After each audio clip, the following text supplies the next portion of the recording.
Boundary Street is a pretty exciting new Australian musical, and that'll be a lot of fun. James Morrison's written the music. You come, you have a great time. And the idea that he was a musical I could get involved in where the music is jazz, and set in 1942, it was irresistible. So really when Kate Cherry alerted me to the possibilities of this story set in a black jazz club in Brisbane in World War II, I got immediately excited. Make yourselves useful, huh? Go rustle up some ladies. 3 will do. Then go find some for yourself. I want the audience to have a great time, but also to think about an untold story in Australia's history during the Second World War, when women were left at home alone and Americans took over the streets of Brisbane, American soldiers.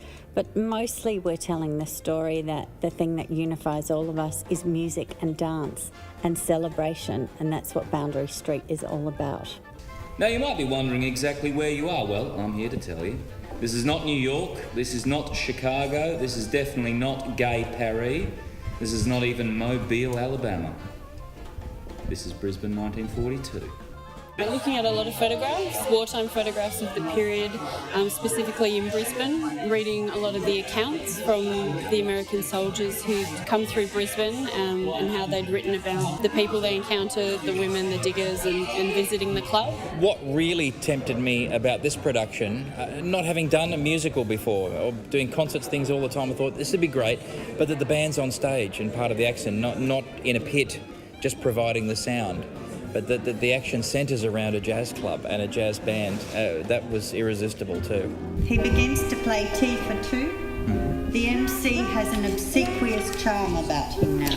What they will walk away with is how vibrant and how postmodern people actually were back then, and how much more